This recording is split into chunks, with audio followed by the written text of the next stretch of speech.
Good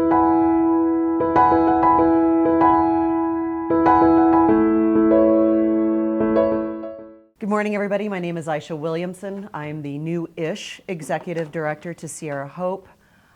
Sierra Hope is an organization that's been around for 35 years. I am recently replacing a fellow who had been there for 30. So yes, I am new to the group. We are a mission that is really funded and founded to promote individual dignity, and you all have the paper in front of you, but I will share it for everybody who's also watching. We promote individual dignity and support the health and well-being for at-risk members of our community through compassionate services and resources. And what that really means is that we try to fill the gap in services, but we also very much understand and are aware that we are a partner. And so while we've been around for 35 years, we've morphed from specifically an HIV/AIDS organization into a health resources organization, into health and housing, which is what we do today, along with a food pantry. So yes, we still have the HIV and AIDS program. We have 2 nurses and a case manager that are very much invested in that program, and we have some clients who have been with us since day one. And it is something that is very important and near and dear to our hearts and to the community and to the board.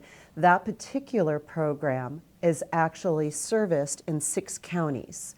So Inyo, Mono, Tuolumne, Calaveras, Alpine. Let's see if I can get all of these. I know I'm missing somebody. Let's see, Inyo, Mono, which one am I missing? Inyo. Okay, I got Inyo, Mono, Amador, Calaveras, Tuolumne. I know I'm still missing one. And so the point is that it's all the surrounding Sierra foothills. And the idea behind that is honestly 35 years ago when no one else was doing it, we did. And so it has become a little bit of our niche program. And that is something where there is housing assistance. We do receive monies through 2 funds. One is HCC, which is the Office of AIDS, and then the Ryan White Fund, HOPWA Fund also. And so there is housing assistance, there is utility assistance, there's case management, there's several things that roll up into that, as well as ADAP. ADAP is a program that it's not something that we offer, but we help people sign up for it. Anybody in the insurance industry might have heard about it. It's a little bit of an unusual niche thing, and that is literally a prescription program specific to people with HIV and AIDS. When you have that in your life, you can find you're spending somewhere between $3,000 and $8,000 a month in prescriptions. And so ADAP is something that significantly reduces that. And so we do help people sign up for it. It's a bit of a complicated paperwork process, but they can come to us, and we are a facilitator for that, and we work with the Office of AIDS to ensure that everything is properly done and filed. And of course, there's an annual recertification and things like that that has to happen, and we help facilitate that. And it's not only a paperwork process, but it's an emotional process, and it's a complicated one, and so we're happy to be there to help support folks in that sort of time of need when they, it's not only a financial burden, but it is an emotional one. And so I think that that's something that can really help a lot of folks. I think that, it's something that many, many years ago, and I was sharing with Susan earlier, there was another organization that I once worked with, and I remember everybody used to pass around a hat to help pay for each other's medical bills because people were dying of AIDS. Well, now we can say they're living with it. And there are still educational programs to ensure that people fully understand risks, and there are complications like there are anything with life and interactions with one another and things like that. But this is something that people can live with now. And so we actually have people in our county and surrounding counties with HIV and AIDS. I think that's another misnomer to the area. People assume that it's not a rural issue, and therefore we shouldn't have to worry about having programs for it. No, it's not just a city issue. It exists everywhere. And so can I interrupt you and ask you what age groups are most affected by HIV at this point? Well, I would say of the caseload that we currently have and serve, we are of an aging population. But we serve all ages. It's not specific. This is not a youth or a middle of life or a senior issue. I will say, however, many within our program, I would say, are probably over the age of 55. But is that population growing? At one point it was really interesting because it seemed like the senior population was getting HIV because they didn't think they could. And then we had the younger population who thought they were invincible, and then you had kind of the people in the middle that were just scared and weren't as risky in their behavior. So has that landscape changed? I don't think necessarily. I think maybe the numbers in each of those demographics might have changed. But I think also when you're looking at an aging population, you're also looking at people who were diagnosed a long time ago and again are living with it. Correct. We didn't have a lot of people aging with it before. So I think that is actually a beautiful thing. You know, I think that that's just something that happens. I think that there are many different reasons. Sometimes you're contracting it from a partner who's not honest. Sometimes there might be a substance issue that related to it. It's not always a, let's say, a romantic choice that leads to it. You know, there's lots of contributing factors. There's people that get it through blood transfusions from the past. You know, there's many more protocols in place now. There's lots of things that have happened to people over their lives, but I think that while you can say that there are subsets of age groups, that's natural to anything in life, even with income barriers, but what we're finding is that we actually have a senior subset, which probably you couldn't have said 15, 20 years ago by any means, or would you have imagined, and that's a good thing.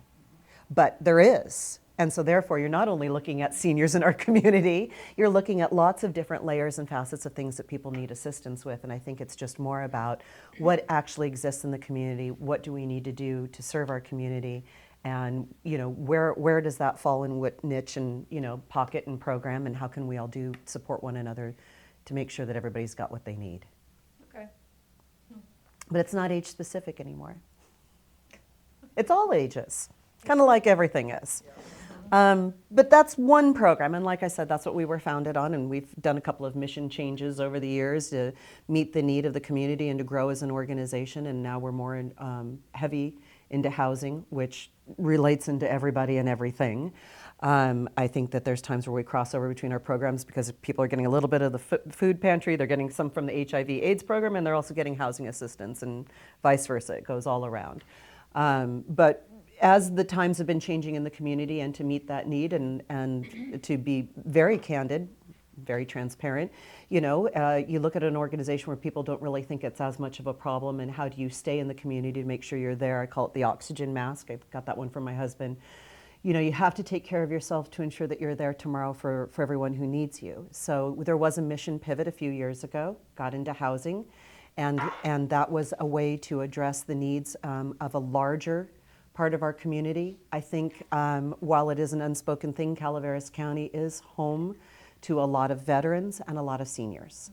And I think many programs often, when you think of low income housing, food pantries, rental, utility assistance, all those kinds of things, especially in the cities and some rural areas, it gets more aimed, or there's the assumption that they're aimed at, let's say, mothers with children or young families. Maybe youth exiting foster care. Some of those programs tend to get the bulk of the monies. And what we find here is, like I said, we have a very large veteran group. We have grandparents. We have grandparents that are now caring for their grandchildren as a primary caregiver. You just have seniors that, with what's happened with inflation and changing times, can no longer even stay in their own homes. You have second home communities that have changed the rental landscape. You have a lot of different things. There's not a lot of inventory for low-income rentals or rentals of any kind, especially when you look at the Airbnb markets. So those are things that we're looking at. We're very aware of it. So we do have a transition house. It's located in Angels Camp. We don't give away the specific location, but we do have a transition house. We work very closely with behavioral health, with the Resource Connection, with the Crisis Center, with County HHS. Anyone who refers in, you can self-refer in. But the idea is that the transition house is available primarily for mothers with children, but we will take single individuals, and depending on kind of the composition of the house, we will look also at males. You can live there for up to 2 years. You get housing navigation, case management, and wraparound services while you're there, so that you can get back on your feet and hopefully move on to the next more permanent, stable housing. And if we're part of that and we help somebody with subsidized housing or permanent supportive housing, that's the next step. If we really feel that there's a good stability option, then obviously we'll help them get in with rental assistance and a deposit into an apartment or a home, and that's their next step. We're very proud to say, hopefully beginning of July. We finished the renovations on the lower level of the house. Used to be a 2-bay garage and an office, and it is now 3 bedrooms that will be recuperative and post-hospitalization housing. It's the only one in the county. I know 3 beds doesn't sound like a lot, but it's a start. That was part of a CalAIM initiative that we partnered on a grant with public housing, public health, excuse me. And so it's part of what's called street health medicine. And in that grant, excuse me, the concept was kind of behind the idea of a lot of folks are going to the ER sometimes for very simple needs, sometimes for a bed night, sometimes for a lot more. But if we start with the street health, with public health, there's a mobile dental and a mobile medical van.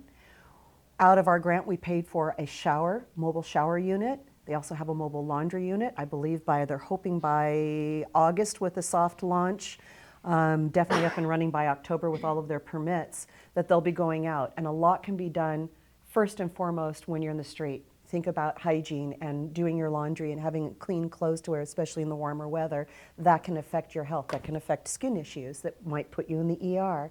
So we're trying to address dental and medical and some of those hygiene issues up front, and they come out to our food bank twice a month, and they're up here in San Andreas twice a month with the Resource Connections Food Bank, and then they're going to take it on the road and kind of do a bit of a road show with it.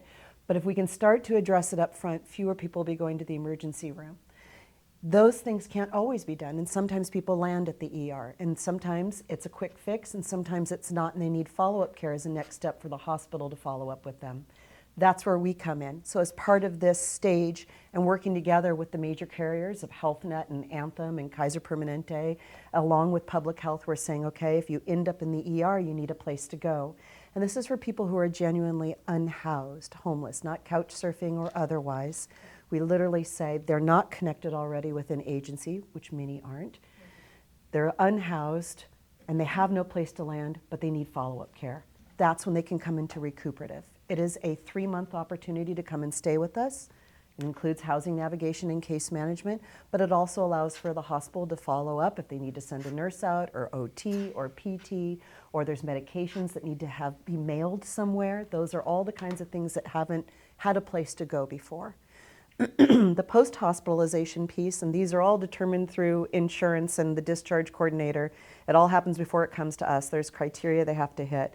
So recuperative is 3 months, and that can be a benefit through Medi-Cal services over and over and over again. Post-hospitalization is a one-time, and this might be reviewed and changed, but it's a one-time benefit in their life, and it's a 6-month opportunity, and that's when you need more time and you need to land longer. It could be deemed through the doctor and the discharge coordinator when they refer to us that they actually need both. Might start in phases, and it depends on how it goes, and they say they need more and they need longer. People can also stay less than that. They can also self-exit. It's not a program, it is an opportunity. So that's what the downstairs is going to be. We're literally furnishing it as we speak. We're staffing and furnishing, but it's done, and we got all our inspections signed off, and that's been very exciting because it was granted last July, and we got it done in less than a year, which we felt like was huge. So speaking of our partnership with public health and the food bank, that is something that is open to everyone in Calaveras County. It is twice a month. It's the second and fourth Wednesday of the month. It's from 1 to 3 in the afternoon, but public health comes out. They've done HIV testing out of the mobile unit. They've done blood pressure checks. They're going to hopefully soon, I understand, start bringing out their dentist for dental checks, which will be wonderful, and they'll be doing some fluoride treatments and some other things. Again, that's available to any age. You don't have to show proof of insurance or otherwise. You can just come to the food bank and you can walk up to the mobile unit and take advantage of those services while they're at Sierra Hope or they're up here at the Resource Connection on the days that they're doing their food bank. So are you saying there's no income requirement for the dental? There is not. Wow. They're not even checking for insurance. They want to try and make it available to anyone in the community. We're trying to address things up front. We know there's a need, and I think, and even the paperwork, I think people are afraid that they'll be asked a whole bunch of things and they have to come with a whole packet of things and be prepared, and it's not like that. We want to make sure that people are getting the services up front as preventative as we can. So, but you're probably limited to some, like cleaning, probably a cavity filling. I doubt that you're able to do things like crown replacement or something like that, or. I'd have to ask them because I know that we were at a housing partnership meeting yesterday, all of the agencies in the county together. I know that they want to do fluoride. I know that they want to do cleanings. I know that they want to do x-rays and checks because they can do all that, literally even the x-rays on the mobile unit. Right. And I think they were talking about, and I forget what it's called, but it's when you actually fill the teeth to ensure that if you have cavity prevention. You know, there's a sealant that they put Yeah. on. They're going to do those kinds of things. If it needs more work than that, I don't know if that you might be able to do some kind of follow-up. But the goal is as much preventative medicine as we can possibly do. But the fact that the medical dental mobile unit, I don't want to call it a trailer because it's a self-contained unit. The other two are trailers, the shower trailer and the laundry trailer. But the mobile unit is very self-contained. They have diagnostic and like I said, x-ray and all those types of things. So they do need Wi-Fi, so they can't go too rural. But I understand that they have some kind of a setup with Starlink, so they can go to a few places. And we're also looking to put together a housing resource fair that we'll take on the road probably in October. We're tentatively looking at Utica Park in Angels Camp. We're looking at probably a church location in San Andreas. We're looking very seriously at Lumberjack Days in West Point, and then a location in Valley Springs. And we're going to kind of take it on the road and take it around and just show everybody that there are the opportunities and the resources available. But it's not just a show and tell. They will actually be able to get those services while we're on site. And then we hope to make those repeat locations ongoing. And then there was going to be a location in Murphy's or Arnold in addition. We're trying to get up and down each corridor as much as possible. I think that the one thing that I'd like to bring to the table to help everybody understand is that while I'm here representing Sierra Hope on behalf of the Housing Resource Partnership, which includes many of the agencies, which includes agencies outside of Calaveras County, but many of us here, as we're trying to say, we're actually forming more and more of a coalition together to say, what's your strength? What's your strength? We're not holding it close to the chest and saying, well, I'm Sierra Hope and here's what I do. I'm saying I'm Sierra Hope and I'm part of this organization, which is all of us. We genuinely want to address things. We're abundantly aware that recently a grand civil jury came out with some findings about several different things about homelessness and resources that are or are not available in the county. We are addressing those. We've all been addressing those, but we're really looking now to address them together. And I think that that's important for everybody to hear, that there are many of us that are actually working as a united group. And like I said, we know what our strengths are and what our weaknesses are, and so where one lags, the other one will pick up, but we're genuinely trying to do that, and I don't think that we voiced that enough. It's been going on for a while. It's becoming a little bit stronger. You'll be hearing lots and lots more from us. But I'm partnering very strongly with the county and, like I said, behavioral health, which is part of county, and also the Resource Connection, and we're really kind of coming out and saying, well, here's what we're going to do together, and then bringing in all the rest of the agencies. I think you know, we have a lot of governmental agencies in the area, and as a nonprofit that's an NGO, and yes, I do receive a lot of public funds, I do want to say I'd like to be that partner, that sort of community response partner that says, well, where can we pick up where some of the places are left off? You know, it's a changing times, economic times. And I think that there are some that are restricted, and there are some that, like me, that take more individual funds or opportunities from foundations that might be that beneficial partner, and looking more towards creating more inventory and housing and addressing more of the needs in that capacity. And so it's something that we want to do, and we're moving forward with it. And, you know, along with that, you know, like I said, we have our housing program, which is rental, deposit, and utility assistance, and those exist in two programs, one in our rapid rehousing and permanent supportive housing, and that falls under that program. And then we also have it specific to our HIV and AIDS program, and we get that funding through HOPWA. I know I've talked a lot at everybody. Are there any other questions at this point? I've got a fly. You won't see that on camera, but there is a fly literally floating around my face. It's not just me, you know, waving everyone on. There is a fly, I promise. I guess my question would be, if that's okay. Yeah, absolutely. ADCA, I Yes. know that you're talking about, you know, bringing, you know, it's open for everyone, and you want to work with everyone and that sort of thing. ADCA if somebody has funds or ADCA is helping them pay their bills, Mm-hmm. and they come to you and say, I need next month's pay.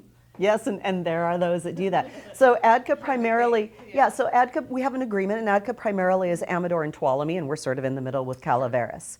Right. Like I said, if it falls under the HIV/AIDS program, because that one is 6 counties wide, people usually refer directly to us because we get that HOPWA funding. We try not to cross over each other, but there are times where we co-case manage, and there might be an opportunity where it works for one or the other. Usually in that situation is we have someone we've been supporting, and they're moving to Calaveras County, and we're wondering if you will sort of be that continuum of care, which we are a member of. We are actually a member of the COC, the continuum of care. So we do work together. But it's not something where we, and there is a database and we can kind of look folks up and say, okay, we don't want people for, using the term double dipping, but, we understand that folks need help. But there are programs that when you are enrolled in a program, for example, rapid rehousing, it's a 12-month benefit. It's a 12-month benefit of counseling and navigation and wraparound services as well as that housing support. But there are also time limits on it. And you can't just exhaust one with one agency and go to another. It actually follows the program. Oh, it does, okay. And so we're aware of that together, and we do share resources, and we do have the ability to say, we have the forms signed like you would with a doctor's office that says, can I talk interagency to agency to share with one another? But we do work very closely with ADCA, and they do with us. Awesome. And even like their shelter, we've had referrals from their shelter and things like that, and oftentimes that's part of that continuum. Oh, you have someone that's timing out of the shelter, great, I think we have a spot for them in the transition house, and we see if it's a good fit. And I think there are times when ATCA runs out of money for a specific program like utilities. As we have too. You get then- to the end of a fiscal year and we all look around, and we have what's called a coordinated entry Monday morning meeting, and we'll go in and we'll look at the database and we'll say, okay, I've got someone, and maybe I don't have the funding anymore, or it does not quite, maybe they don't quite fit into our program. I want to refer them out. Who do we think is the best on the phone of the agencies to take this person? And there's a lot of that too. Like I said, we're really trying, and I think it's a little too behind the scenes, so we're trying to also share it out, to be a coalition, more or less, of a partnership, to really say, okay, are we serving this correctly, whether it's a demographic, whether it's an age group, whether it's something as targeted as a veterans group, knowing that that's very specific with needs and assessments and how that falls, the Veterans Administration, all of those pieces moving around it, or if we're genuinely just saying, gosh, does it boil down to where's your funding? Right. I have been finding over the years that I've been learning more and more about the whole Health and Human Services area, I guess, that there's little pockets and that everybody's got to coordinate because, this organization might be able to do one piece, another organization might be able to pick up at another place, but, it is pretty complicated, so I'm really glad you guys are coordinating. Well, and it's a little more than that now, too, because what we're really looking at, especially when you start to see things being restricted in funding or the available resources, or a rural area where you just say, who's literally physically there to help that person or population, is the ability to, for lack of a better term, co-case manage or to co-respond. And you're saying, okay, this isn't just my client, it's our client. And how are we going to say, okay, well, and there are folks that are abundantly aware. I know this church has this on Monday for a food bank, and these guys have their food pantry on a Tuesday, and I can go here on a Wednesday. Great. Because you also say on any given month, well, how many days did your family not have food on the table? And how can we pick up and cover that resource? And are you aware that there are additional resources? Because let's be honest, as one entity, I can't be everybody's only resource. Right. It's not meeting the need. I'll be the first one to say, no, each one of us can actually meet the need. So together, and it's not just people using the system going, oh, I know how to get through 7 days a week of food banks. It's not like that. The truth is actually people are like, I need 7 days of food bank because it's not enough. We know food costs are rising horrifically, and utility costs are rising horrifically, and housing costs are rising horrifically. Medical costs are rising. So when you look at all of those things and you say just the basic needs to put bread and milk and maybe some hamburger, and make a family meal on the table, let alone make next month's rent, it's not always about a homelessness issue. And what we're really looking at is that it's a housing issue because it's based off of an income issue. So you have folks literally, it's less than paycheck to paycheck. They're saying, I don't know how I'm going to pay next month's rent. or we've been staying with friends, or we've been living in our car, and we can do the deposit, but we can't do the deposit in the first month. And God help us with the propane deposit or all the other things that are required just to get in and then stabilize and then put a meal on the table. And it's that combination that's breaking everybody. And so when we say, great, I'll pick it up with the food bank, and if you can help with the deposit, I can do the first month's rent. And we're really looking at it like that now together. So it's not just about working with ADCAR, seeing where they're picking up or they're lefting off, or maybe they did last month. It genuinely might be, okay, you can do that month, and then I'm going to roll them in, and we're going to take them for this month, and we're going to move them into our program. And it's genuinely working together and then getting people stabilized. So I have a couple of questions. Yes. One is, what would you say is the homeless population in Calaveras? And then, of course, keeping that in mind that the lower elevations are, I'm guessing, easier for someone homeless to remain because of the snow and stuff. And so, I don't know, that's just an assumption of mine. And then so go ahead and answer that first, if you don't mind. Not a problem. I don't know the number off the top of my head. I can tell you that Sierra Hope's numbers, we do a pit count, and there's literally everybody that is an agency within the county participates in a pit count. And some of those are literally looking at what your numbers are, and that's done right about now. What's on your caseload and who you serve in your various programs. And then one's done, it'll be done in January, and it's called the Boots on the Ground version, and that's coordinated actually through ADCA, through the COC, and everybody goes out and they say, who are they going to put volunteers? And we go out on the ground and we literally go into, and we all kind of divide up and go into different areas, and we count who's in the park, who's in the woods, who's in their car, who's being identified through the school system, all of those things, and we do those numbers. The challenge with the foothills is actually a lot of the reverse of what you would think. There are many living up in the hills. There are people, sadly, there are people who don't want to be found. They want to live a certain way. And while it seems very extreme knowing what our temperatures can do to go very warm and very cold, it exists. You can't count everybody, but we know that they will come to us occasionally throughout the year for those services. So that's where you have to have that balance of the boots on the ground and who's actually seeing folks in their office or here at the library or in the park or wherever we're serving. So for us, I believe our most recent count was somewhere around like 86. And that's genuinely unhoused, but that's Sierra Hope. And that count was done 2 years ago. So we are getting ready again to do that. The challenge is that identifying those folks, if you want to say as a larger county, I'm sure any one of us that would sit at the Housing Resource Partnership meeting would tell you, oh, well, it's in the thousands. I can guarantee you it's in the thousands. Getting to those people and getting those people to you is a whole nother thing. We know that it exists. We know that it's a drain on resources. We know that we also could help a lot more people. It comes in part and parcel in pieces. And that's why we're doing I would say, more of a pivot shift and saying a little more publicly, we're doing this as a united group.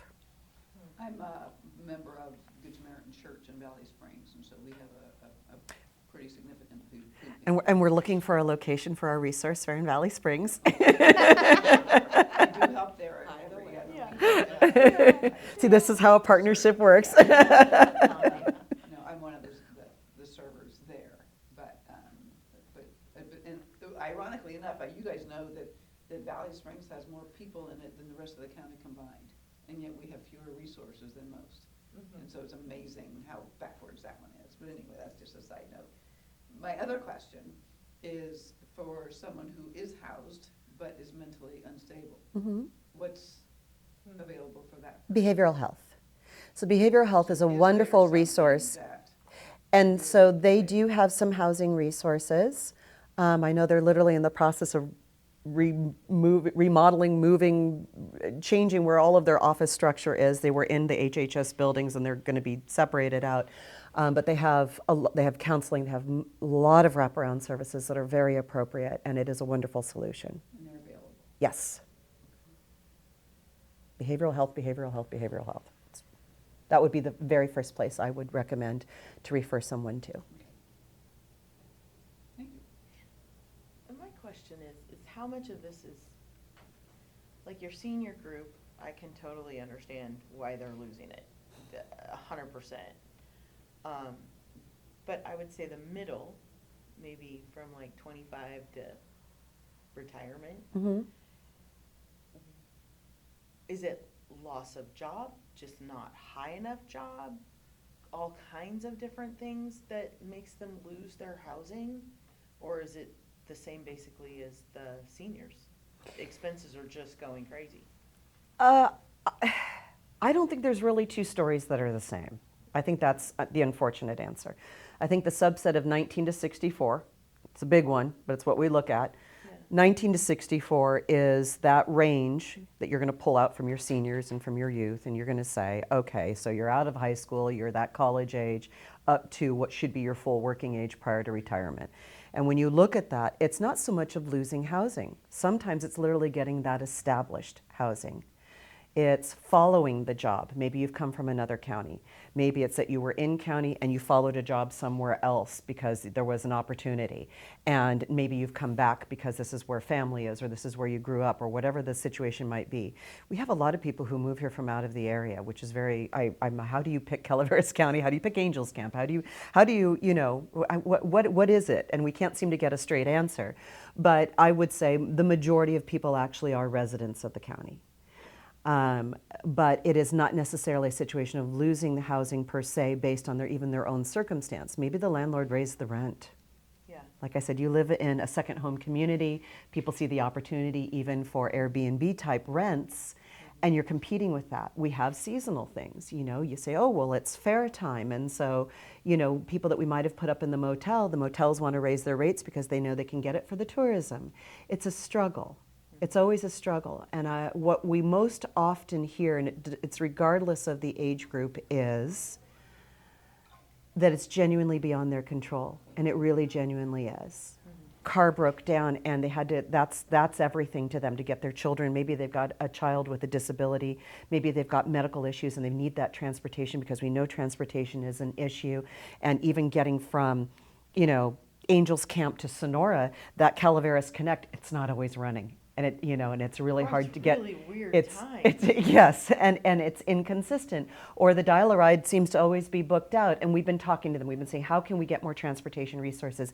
And maybe your doctors might be in Sonora at the hospital down there versus going up here or up to Jackson. And how do you get those services? And if your car breaks down or your insurance goes up, all of a sudden you can't afford your rent because you're just on the cusp every single month. So it's not always about losing housing. Like I said, it's really about having the appropriate resources to help you meet the gap, to keep the stability. And inevitably, with the changing times, there's always one thing that throws that wrench into someone's plans. And all it takes is one thing, an extra doctor bill that they weren't expecting. The car's a big one. Flat tire sometimes, having to buy a tire, that can literally throw somebody into a loop. So, we get to the end of a fiscal year, or maybe they time out of a program and we've been working with them, but one thing changes and they've got that month where they're supposed to hit their stability and they can't. And we're trying to find the gap services for them. It's not always what crisis occurred or what did someone not navigate appropriately and how did this happen to them. It's every little thing, and each month it can affect them. And that's what we're trying to address. That's the piece that people, I think, often don't realize. And it's just that, as simple as that. And that's Makes one of the sense. reasons that I'm still working at 69 is because I could probably cover my bills with the money that I have coming in without working, but that's all I'd be doing. My car insurance just jumped $50 a month for no good reason other than they just decided to do it. My Medicare keeps going up. It started out at 175. I think it's up to, it's 185 for sure, and it's going up to 200, I think, next year.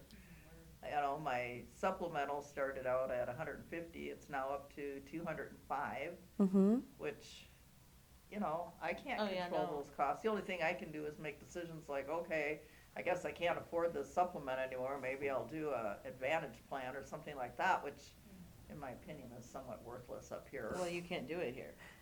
Yeah, They there have aren't but the not resources. functional. They're not Yeah, functional, yeah. so, my house insurance went up $700 one year. And now it's Yes. gone up $100 a year after that. Well, and I was going to say, we've had other partners in the resource group that have said that veterans and seniors, while they may own their own home, suddenly the costs and the property taxes or the insurances to have that and what's changed with all of those makes it so they can't afford to stay in their home.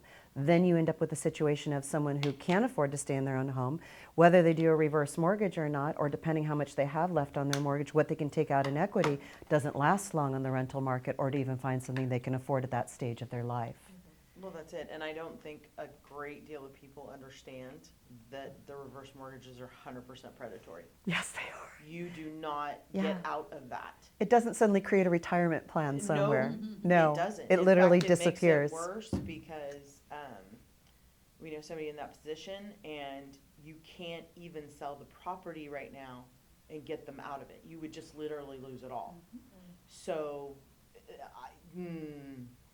Yeah, it's Somebody a needs slippery to, like, slope. It is. It's a X slippery that slope. It's not a really 100%. good solution. So my question to you two was, or just your thought processes, because I think it's just smart for all of us to be sort of educated.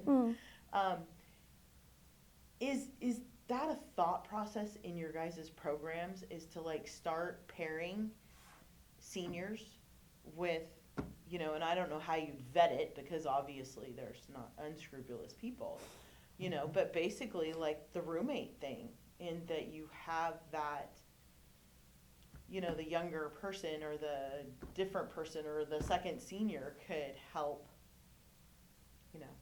So cover I can those share, expenses. I don't have that program yet. It was recently sort of presented to me, which sounded fabulous to me. But I can tell you that County HHSA, through their housing program, is actually doing that, and they have a vetting service. It's on their website.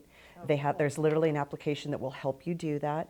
The idea not necessarily is for seniors, but it is a fabulous solution. But it is one on there that helps people that are saying, look, I'm looking at this situation, either whether I'm renting the house or an apartment, or I have my own home and I can't afford to do it alone anymore.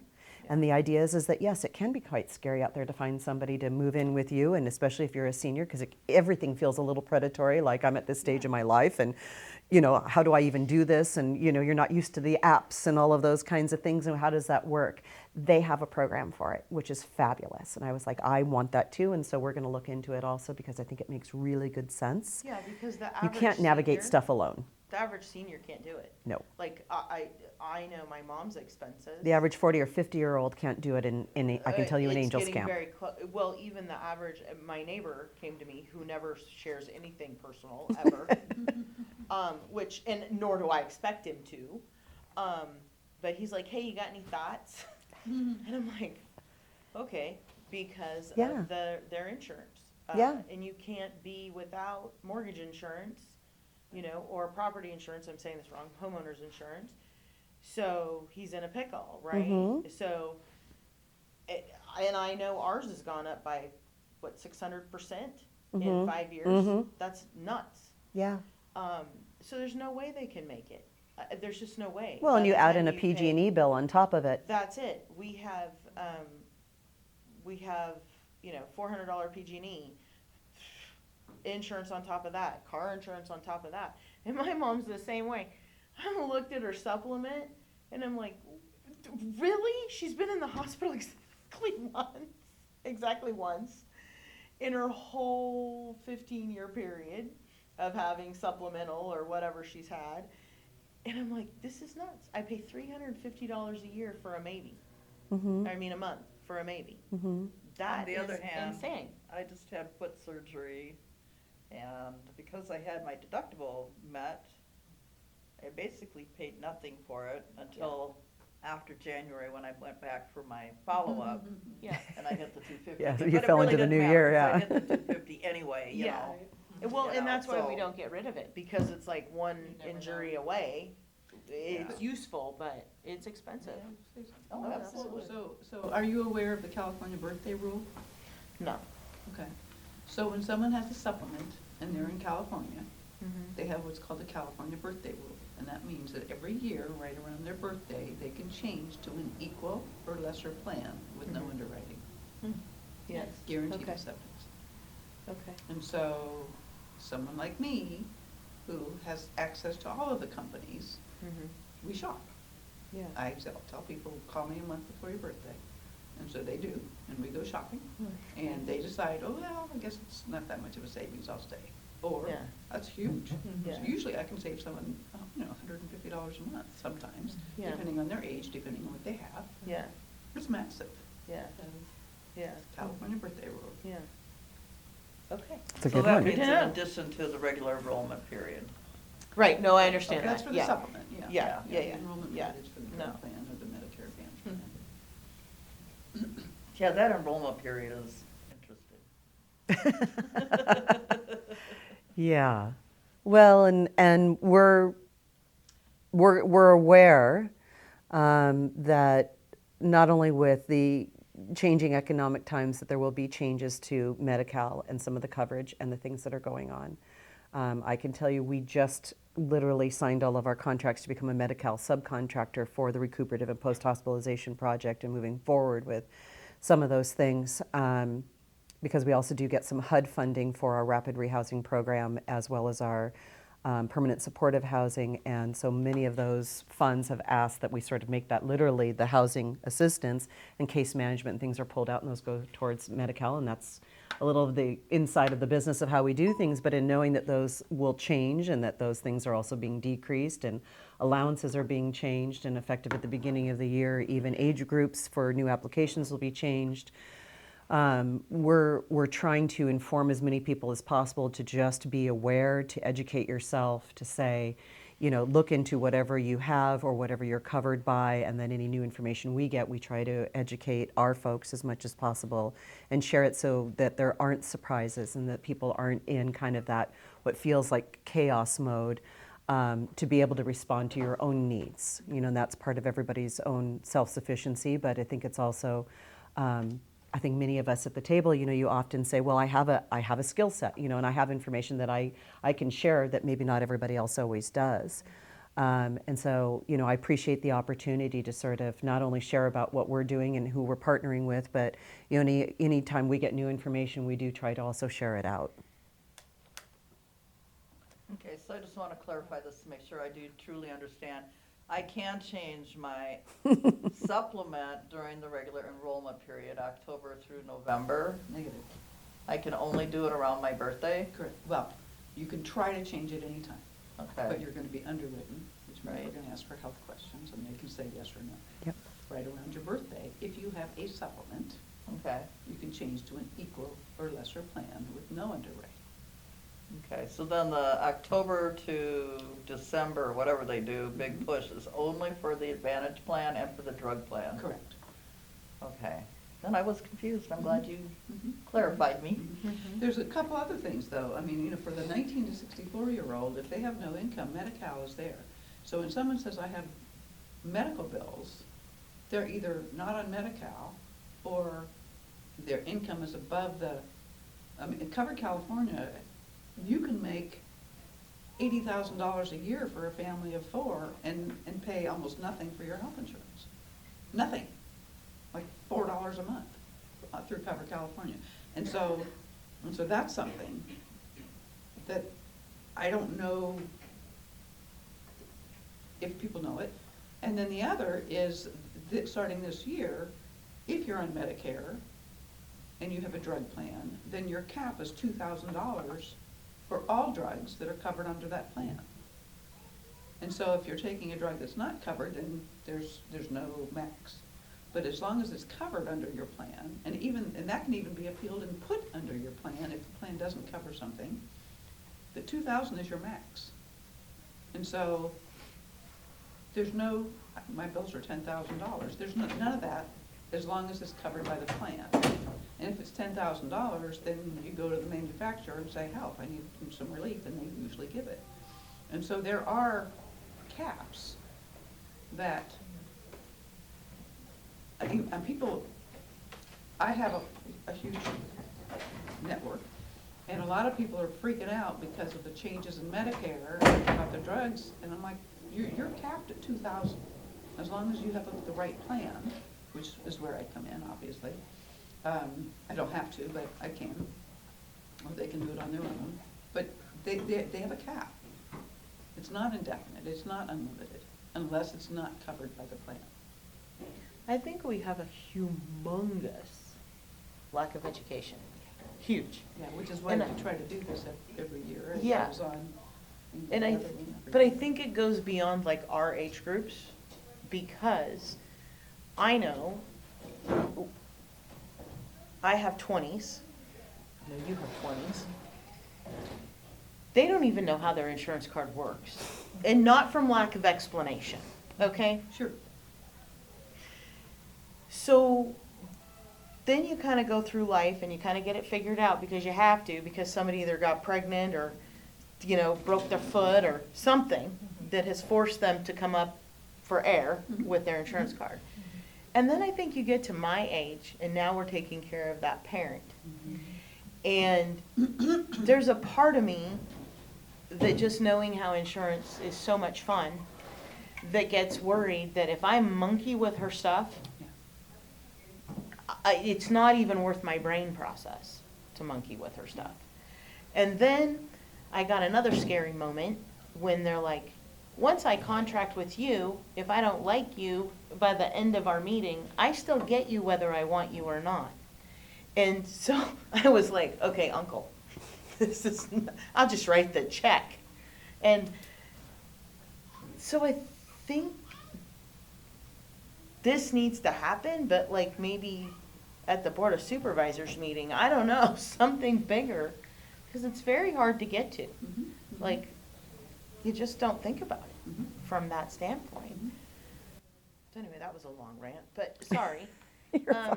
But my thought process was, like, I know I need to probably reach out to you, and I will be doing that with her drug, her Part D.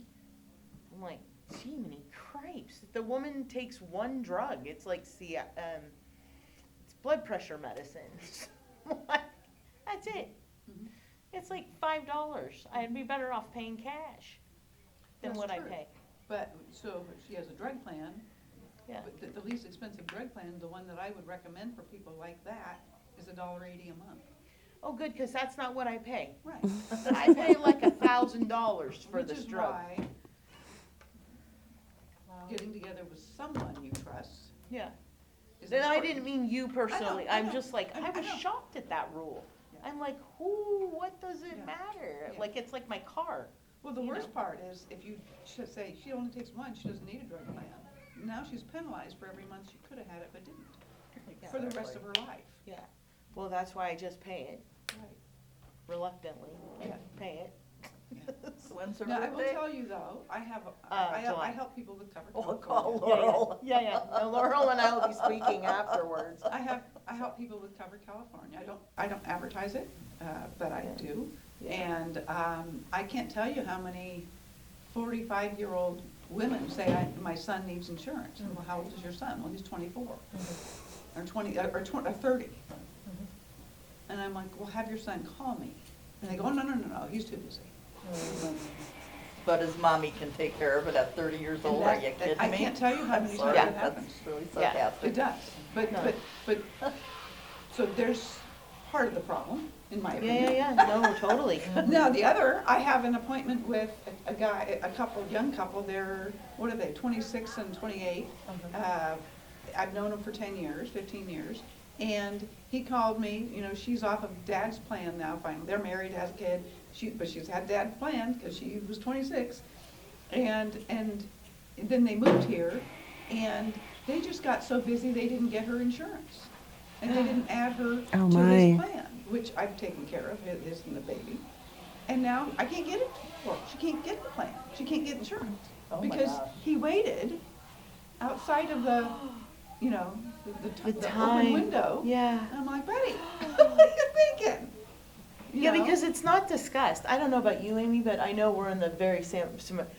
See, I come from a little different background, Amy too, probably because of healthcare. Correct. But mine is accounting finance, right? So my kids get slammed all the time. Like, are you paying attention? Are you paying attention? Are you paying attention? Because you don't. The sad thing now, I think, for a lot of our young people, even in that, like, say, under 40, really, Mhm. they just don't get told, and they just don't pay attention. And so it just keeps perpetuating until there's a crisis, Right. like now. Right, And then they're like, oh. yeah. And that's what I keep telling our kids. I'm like, you don't have the luxury anymore of a screw up. Right. Sadly, No, it's true. you don't have it, like, Well, it's time to be a big boy. you know, and that's just it. So, but getting that through to our young people is Well, really, not only really that, hard. but many of us grew up with corporate plans Right. that we always had coverage. And we didn't pay for it. And Right. if- Yeah. If you did, it was very little. Right. And so, I mean, he was like, what do you mean I can't get her insurance? I'm like, you're outside of open enrollment. He was like, he had no idea. And I have told him Yeah, no. a lot. No, I have a son that looks at me cross-eyed. Yeah, Like, yeah. like, But he's okay. very successful in business, it's just amazing, but in fact, I've got an appointment with him today. Yeah. No, so I'm just, Because, with by the the theory way, of you're gonna hurt, and then you'll know. yeah, but, by the way, because I know that they're Christian, there are Christian organizations that do a sharing program, will cover her Oh, good. until open enrollment starts, and so, or they can keep it, whatever they want, but Good. But that's what, it helps to have someone like me that know to ask, are you a believer, are you a Christian? Yeah. Because if you're not, then that's not available, but if you are, then there's something Interesting. here for you. Yeah. So, Huh. just like you have many resources and you're trying to connect the dots and, Mm-hmm. yeah, and so, anyway. So that makes me ask the question, is there a Jewish organization in the area that people could I contact? have looked. and- Muslim and organization? I don't know about Muslim, but I did look at Jewish and there was not, Okay, at least that I could find. right. I wonder, maybe in like Sacramento, San Francisco, Correct. something like that, but I don't know how far they. But they're national. Now, Right. there are a couple sharing programs that are not faith-based, but I don't know enough about them. And Right. so I chose to not delve into them because I don't know anything about them. I don't know quality and I don't know the provider choices and all that stuff. And so, I can pick and choose what I want to. Kind of Yeah. changing the subject, going back Oh, to absolutely. the food pantry. Mm. I know that the Resource Connection is a place to go to pick up the food, the second and fourth. No, we're the second and fourth. You're the second and I fourth, believe they're the first and third. so they're first and third. And then in the summer, you have. And then there's various churches too. And you just have to find out. There's a list online. You can Google it. You can look it up through HHSA. The Resource Connection, I think, also has on their page all the other food pantries. They're considered a food bank through Feeding America, Oh, okay. and so they're kind of a hub. So literally, a lot of the food comes in there, and then food pantries like ours go and shop there, and then we bring it out to be those satellites. So we all try not to. We try to help spread it out for everybody, so that you can increase, let's say, the Each benefit. week you have a box of food. Yes. Okay. Pretty much everybody goes in and gets a grocery bag or two full. I know we usually do two. We try as much as possible to have fresh produce and things like that. It's always case available, meat and things like that, and that'll be one bag. And then we have everything that's non-perishable in a second bag, and so that's usually what folks okay. get. So I will say that in Valley Springs at Good Sam, we have a shopping, it's kind of a different format, set up, and to where literally we shop. They shop with us. And so I'm- Where? What's that? Where at? Good At Good Samaritan Church Oh, at that. in Valley church. Springs, that's the Okay. second and fourth. They're Saturday. second and fourth? Yeah, but we go, okay, but so obviously the crew puts all the stuff out and then we go shopping. And so we don't tell them what they get, they choose what they get within what we have. Right. And that of was- course, what we have is different just about every time. There's meat, there's produce, there's oddball things, really oddball things.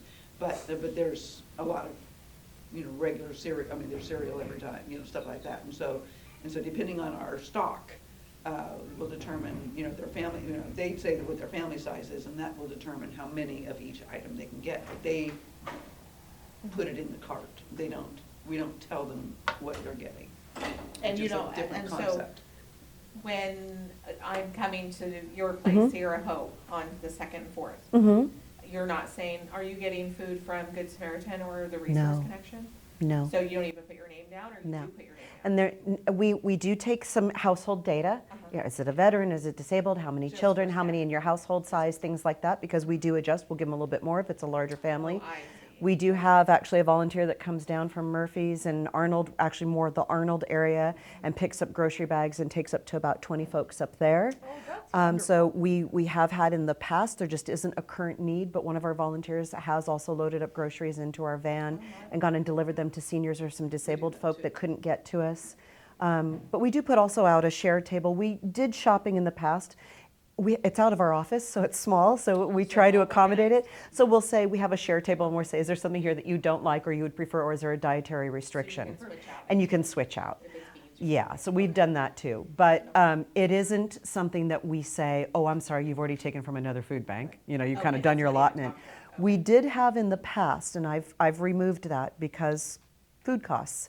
We had in the past something where you said you could only receive the benefit once a month from Right. Sierra Hope, and I don't do that anymore. You can come both the 2 times in the month. Oh, okay. The food People need bank- too much help. I It's just agree. not fair. Yeah, And as long as we have the resources available to us and the resource connection, and we've also had a gift from the Church of Jesus Christ of Latter-day Saints, the Bishop's Warehouse out in Stockton. You know, we've been able to supplement, and we have a full food pantry ourselves, and that has been good for a while. We even went out when we didn't, and there wasn't enough available for our shopping trips. And we went out separately to groceries, and we literally took out of a restricted fund, you know, for our grocery, for our nutrition assistance program, and we bought groceries because we wanted to ensure that not only were we giving out food and that people could make a meal, but that it was also nutritious and that, you know, it was meeting the need. So we're aware of it, and we're making those adjustments specifically for that. Yeah. But I did want to add also, Faith Lutheran in Murphy's has a senior center, and they have a food bank that's open Oh, Monday that's through right. Thursdays, 9 to 3. 9 to 3, Monday through Thursdays. And the senior center in Murphy's has a food bank. That's what I just said. That's It's at Faith Oh, Lutheran. it's- Yeah. Oh, okay. The senior center's in the same parking lot as yeah. Faith Lutheran. Well, the senior center Yeah. runs it, that's why. Yeah, so, okay, never mind. and that's a lovely program, and they also do a lunch on Thursdays in conjunction with their food bank. Okay. But they're I serving, know they're that's serving the up there. program, Yes. Right. Yeah, That so, Thursday, okay. yes. What were you gonna say about food The bank? last you. thing that I will add is, at Good Samaritan in Valley Springs, on the 4th Saturday of every month, we give away clothes. Okay. And it's called Clothed in Love, and it is organized, they're clean, they're by size, they're by gender, they're very, and so literally people come in and they have a Fourth personal Saturday. shopper. And so That's we say, wonderful. Okay, what are we looking for? You know, work clothes, you know, maternity Right. clothes, whatever, and so we shop with them. Good. It's all free. So do you take donations of clothes then, and you give them away completely? Okay, Good I to know where I'll I'm, have a- yeah, I have a yeah. bag. So, and then the thing that I haven't seen on Facebook, and I guess I need to dig out the flyer and send it out as long as they're still doing it, is usually in the summertime, anybody can go get free fruits and vegetables from the Resource Connection, and they move their site around the county so that you don't always have to go out to, Not aware of that. They Um, rotate, okay. yeah. Yeah. But is that something they're Dig out still that doing, or was flyer. that just, But they You know, actually- I'll have to look, because I Okay. have not seen any, but nobody's been here to talk about it, and I haven't actually looked for the flyer, but okay. I will dig that out again, because I used to go. I Well, I may don't have see to why you start going wouldn't again. go. Yeah. In the county, I mean, it's, But it's for anybody, there's no Fresh, income, yeah. right, it's no income requirements, nothing, you just Right. go, you stand in line, and boy, I'd come back with enough food, and they'd really load you up on bread, so then I'd be giving it to all my neighbors. They do have some more requirements than, because, for example, I'll go get food from the food pantry when I'm working there. I'll go, oh, because Well, yeah. I'm a funky eater and so on, you know, if they have You'll my pick up the particular, cans. yeah, I do. And I don't feel bad about it, because Right. there's lots. But that produce is very specific, and so I don't go there. Because they ask about income and they Okay. ask about all kinds of things. Yeah, it's not always even available to us as a food pantry. It just depends, it's case by case, Maybe I'll try weekly. looking it up right We now, never know. because We I- might get potatoes, there we might were get no- onions, we might get carrots the and only thing they- cauliflower, and we're all no. excited with celery, you know, things like that. I went- But there is also, and I can't remember the name of, there's a church in San Andreas, and I believe it's on Tuesdays when they do their food bank. They also do a meal, I believe it's a dinner, and they will also, they have a clothing closet, but they also allow for people to come in and take a shower. San Andreas? Yes. San Andreas I just can't, Covenant. oh, it's San Andreas Covenant? Okay. I think I thought it was too, I remember. Yeah. To take a small right turn, what, I'm thinking transportation is the biggest thing to It is a this. big deal. It is. I Yep, mean, it because is. it's not, I mean, you It can is. do 1 billion of these, right, which is awesome. Yeah, how did they I gonna mean, get it? but then how Well, does that so mom the get? challenge, just like with the school districts, is there aren't enough drivers. Right. They literally can't get enough folks certified. And I can tell you, Bret Hart at the high school has been struggling. They're like, we would love to train folks. We'd love to get them in here. At one point, they're like, there's like 2 of us driving. It's the same thing with the schools. And some of the school districts have tried to make it more unified with their transportation so that they can share the buses. It's a county-wide problem, and Calaveras Connect really struggles to get enough drivers. That's really what happened. Even these, what was it, Silver Bullet, silver. I know what you're Streak. talking about. Silver but Streak. yes. That's how we ended up with the van. When it went away, it was actually donated to Sierra Hope. It's now our van because the service went away. They managed to keep it in Tuolumne County, but they won't go from Sonora to Angels Camp for medical appointments. It's county specific. So the challenge is that, yes, we know that the transportation is a huge issue. And I know that Green Dot's looking at it. I know the county's looking at it. I know that Calaveras Connect is listening to everybody and that there's been many town hall meetings.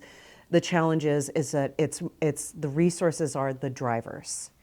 And so that's where we keep saying, as much as with like these partnerships, that's where we can say, if we can identify somebody who's in the area, we can help add to those resources as the partnership and say, what can I do to supplement or help you, another agency or another, a school or another faith-based organization. We're going to have to bring it out to each other. There isn't a great answer about increasing the transportation yet, knock on wood. Hopefully it increases. I didn't But right now, realize that's they where we had keep bringing lost more that out. Stuff, though. Yeah, I- it's, I- yeah. You know, so. Last year, Wow, June 1st last year. Yeah, wow. it's been about a year since we had their van for, Amador absorbs the Yep. Meals on Wheels. Amador Yes, I Senior did Center. hear that, yeah, because I knew there was a lot of, in my dementia group, there was a lot of talk about how, The where, changes were when. happening. Yeah, because there's some Tuolumne, some Calaveras, and some Amador. not so much Calaveras, Yeah. And- sadly. Sad, yeah, it really Yes. is. So, anyway, nope, good to know. Well, we're all open to ideas if anybody's got any magical solutions, but really genuinely, from what I understand, the biggest hurdle or roadblock is drivers. Drivers, qualified drivers, yeah. Wow. Folks that will just sit for the certification. Yeah. I wonder if that's well known. I think there's good. It's been in the paper. It's been on Facebook. It's been on a bunch of different places. I think there's been incentives. There's been all kinds of things offered. It's just really hard to get folks to do it. Well, I think part of the problem is, I know the bigger buses might be a Class A, and the Class A for DMV changed. Mm-hmm. So they have to, it's not as easy as it once was, and it wasn't easy before that. So, But there are supplemental programs that are willing to help with the training and passing and getting the certification. But even the smaller buses, like what Calaveras Connect uses, and that certification, it's just like I said, it really honestly boils down to a driver issue. yeah, wow. So that's again, you look at what resources can each of us bring to the table and what resources are being identified when people come to the table and what can we do when we all come together and say, okay, let's pool the effort. And like I said, the Housing Resource Partnership, it's a charter group of agencies, members, residents of the community, people have been served by the programs, governmental agencies, NGOs like me, faith-based groups. We're all sitting around the table and we're saying, great, what resources do you have? What can you bring? How can we help one another? Okay, now this is like a senior thing, because like an hour ago, you said the acronym PIT, and I meant to say back then, PIT is point in time, in case you don't know what a PIT count is. It's a point in time, and that refers Sorry, to the yes, whole acronyms. building. Yes. And that is the hard part, because it's literally, like I said, if you're doing boots on the ground and you're doing a count, let's say, okay, we're going to go into the parks and the schools and get everybody to identify and count people. It is that point in time. You're not doing it over a span of months and months and months. It's, okay, everybody goes out on January 20th. Or the point in time, which actually it's called something else. I think it's like HIC, but don't ask me what everything stands for. But anyway, the one that's then done agency by agency the other 6 months, and you kind of say, okay, well, who are you serving and how many and at what level and how do those folks all fall into your programs, and then they're identified and we compare those together, and everybody does it. We all participate in it because we're trying to give that county answer back to the state, and we're trying to say, what is the impact here? And the problem is that, like I said, the truth genuinely is we know there's a lot more. Can't just always capture them, though, to literally put that number down on a piece of paper.